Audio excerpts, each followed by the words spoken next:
अस्सलाम वालेकुम, मैं आपका होस्ट ज़फ़र ज़फ़र। आज हम बात करेंगे 10 मुहर्रम के बाद सबसे बड़ा सानिया मुसलमानों की तारीख में, जब हजरत इमाम हुसैन की शहादत हुई तो कूफा के लोग सब जानते थे कि हजरत इमाम हुसैन राय हक पे खड़े हैं, लेकिन उन्होंने यजीद के खौफ की वजह से हजरत इमाम हुसैन की मदद नहीं की और हमेशा के लिए वो पछताए। इतना बड़ा जुल्म होने दिया उन्होंने। आज भी यही है। नबी सल्लल्लाहु अलैहि वसल्लम जो हमारे इमरान खान ने जो ऐलान किया था डरने का, मुजाहरे का, क्या वो कामयाब हो सकेगा या नहीं? क्या पंजाब इस बार भी बाहर निकलेगा या नहीं? ये आज सोच रहे हैं कि अब करें क्या, फंस गए।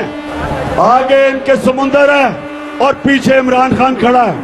मैं बड़ा खतरनाक हूं। मेरा ये चैलेंज है इनको, आप बर्दाश्त नहीं कर सकेंगे। जिस दिन मुझे कॉल दी आप ये नहीं बर्दाश्त कर सकेंगे, क्योंकि लोग तो आगे आपको गालियां निकालते हैं, पब्लिक में आप नहीं निकल सकते।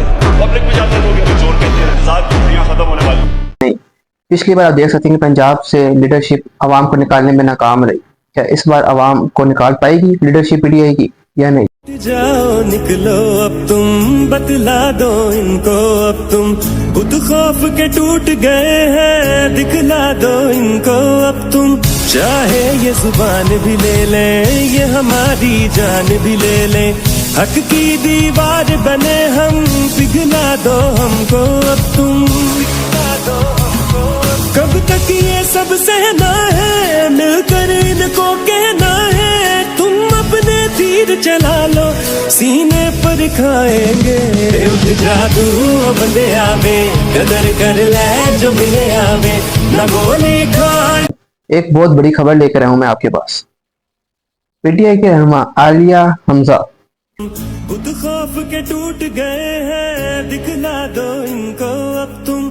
चाहे ये जुबान भी ले ले, ये हमारी जान भी ले ले, हक की दीवार बने हम, पिघला दो हमको अब तुम, पिघला दो हमको। कब तक ये सब सहना है, मिलकर इनको कहना है, तुम अपने तीर चला लो, सीने पर खाएंगे।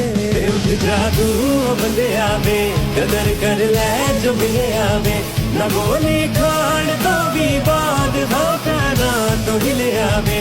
उठ जादू बंदे आवे, बदल दे तू जो लगे आवे, मैं उस्मानू सलाम करा जिन्हें खान जमे आवे। अल्लाह का कलमा है वही हम सब के सीने में, जो डर डर के ही जीना है। जिन्होंने फिर 3-4 महीने के अंदर पीटीआई को पंजाब में दोबारा जिंदा किया था, पीटीआई की क़यादत के अंदर एक जान डाल दी थी। उसने इतने बेहतरीन तरीके से काम किया, इतनी बेहतरीन चालाकी से काम किया कि सब देखने वाले देखते रहे। उसने किया कि जितने पीटीआई के पुराने अहदेदार थे, जिन पे भी केसेस थे मिलिट्री कोर्ट में, बाकी जहाँ मुकदमे वगैरह हुए थे, उन सब को, और जिनको जेलें हुई थी, जो इश्तिहारी हुए थे, जिनमें मुकदमे दर्जनों मुकदमे हुए थे, उन सब से वजारतें ली और पंजाब के नौजवानों में वजारतें बांटी। और जो पीटीआई के लोग थे नौजवान, उनको सीटें दी ना, जिनके घर कभी पुलिस की रेड हुई थी, नहीं उन लोगों ने कभी मिलिट्री कोर्ट देखे थे, ना कोई पर्चा था, ना कोई उनके घर रेड शेड हुई। और ये वो लोग थे, उन लोगों में से थे जो घर में बैठ के ये बातें किया करते थे कि हमें मौका मिले ना तो हम ये कर दें कि हम बहुत अच्छे तरीके से कर सकते। तो उसने सबको ओहदे बांट दिए, और छोटा जिला हो या बड़ा जिला हो, सब 500 से लेके 1500 लोगों को ओहदे बांट दी। डिस्ट्रिक्ट लेवल से लेकर यूनियन काउंसिल और गली मोहल्लों तक सबको तैयार कर लिया। उसका प्लान सिर्फ ये था कि उस तारीख में सिर्फ हमारे ओहदेदार पंजाब से बाहर आ जाए। पुराने ओहदेदार जिन पे रेड्स भी नहीं होंगे, जिनों की मुकदमा भी हो सकता है, और नए ओहदेदार वो सब मिलकर बाहर। छोटे डिस्ट्रिक्ट से 5000 और बड़े डिस्ट्रिक्ट से 10,000 बंदा निकलेगा। अगर इनके साथ एक 2 बंदा भी निकले ना, ये जुमाई तौर में 2 से 4 लाख तक जा सकती है अमाउंट आवाम की पंजाब से। और ये तहरीक बनी नहीं कामयाब है, ये आराम से कामयाब हो जाएगी। सोच की दाद देनी पड़ेगी इस औरत की कि निहत्ते औरत ने इतनी बड़ी प्लानिंग कर ली और साबित किया कि वह लीडर की साथी है, एक लीडर के अंदर काम किया उसने, और फुल सपोर्ट किया उसने खान को, और खान के विजन को वो लेके चली आगे। ये 70 पीकेस पाकिस्तान वो KG 804 के इशारे पे उठ, और अगर उसने इशारा किया कि सड़कों पे आ जाओ तो बांग्लादेश को कूद जाओ।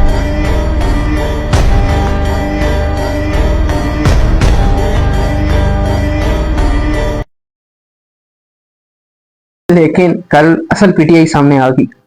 मिस्टर गौहर, उमर अयूब, सलमान अकरम राजा साहब, अहमद मंजर साहब, वो इन लोगों ने मिलकर एक नई कमेटी बनाई है और कहा है कि अब हम पंजाब को संभालेंगे और हम फैसले किया करेंगे पंजाब के। उन्होंने शमीम नकवी साहब से नोटिस बनवाया और हाईजैक कर लिया पंजाब को, जैसा उन्होंने केपीके को किया वकंडापुर की शक्ल में। और मजे की बात, जब ये सब कुछ हो रहा था तो उस टाइम आलिया हमजा सियालकोट के अंदर वहाँ जो इलेक्शन की रैली की वो कंपेन कर रही थी, वहाँ सिग्नल की कमी की वजह से उनको पता नहीं चल सका और वो वहाँ पे रैली में कर रही हैं, उनको बाद में पता चला कि इनको ओहदे से उठा लिया गया।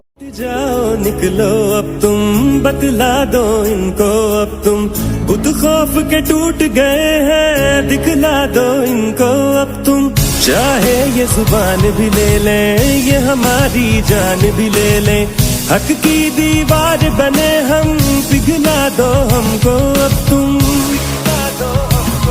कब तक ये सब सहना है, मिलकर इनको कहना है, तुम अपने तीर चला लो, सीने पर खाएंगे। उठ जादू बंदे आवे, कदर कर ले जो मिले आवे, न गोली खान। और जरा नई कमेटी को देखो, अहमद खान मच्चर साहब, अरे क्या बोला, अरे क्या बोला। 10 बंदे इकट्ठे नहीं कर सकते इंसान। और पीटीआई के जलसे में भी आए थे, रावलपिंडी में जो हुआ, अवाम कहती है कि पिंडी ऐसे डरे हुए थे, 4 से 5 बंदे लेकर आए अपने साथ और वहां से बारी भाग।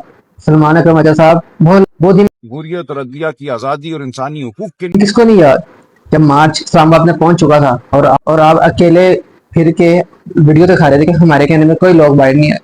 और उमर अयूब साहब 2 दफा तहरीक नाकाम करवा चुके हैं इस्लामाबाद के अंदर और फिर वो आ जाते हैं पंजाब को हैंडल करने संभाल। मुस्लिम लीग नून जिंदाबाद, पाकिस्तान जिंदाबाद, पाकिस्तान जिंदाबाद, कश्मीर बंद रहेगा। ये लोग पंजाब संभालेंगे। जो पंजाब को उठने लगा था, अवाम बाहर आ गई, नौजवान तुम्हारे साथ खड़े हो गए, नौजवानों को तुमने ओहदे दे दिए, तुम लोगों ने सारा बनाया प्लान खराब कर दिया सिर्फ इसलिए क्योंकि पीटीआई के अंदर ग्रुपिंग बहुत ज्यादा बढ़ती जा रही है। एक तरफ अलीमा खान है तो दूसरी तरफ गंडापुर है, एक तरफ डॉक्टर गौर है तो दूसरी तरफ पीटीआई की लोकल या स्मॉल वर्कर्स कह सकते हैं आलिया हमजा। इतनी स्ट्रगल की इस औरत ने इतनी भी तहरीक को कामयाब करने के लिए, मगर इन लोगों ने तब ब्लंडर मारा कि वो तहरीक बर्बाद करने की कोशिश है। अब 10 मार्च के बाद तजाश तक का ऐलान किया इमरान खान ने। अब देखते हैं कि क्या बनता है इस चीज के लिए। क्या इन लोगों ने इमरान खान की कमर में छुरा घोंपा है और उसे गद्दारी की है या नहीं? मुझे कमेंट में जरूर बताइएगा। मैं आपका होस्ट हुज़ैफा। अल्लाह हाफ़िज़। 804 को रिहा करवाना है तो सबको निकलना होगा। जब तुम निकलोगे तभी 804 निकलेगा।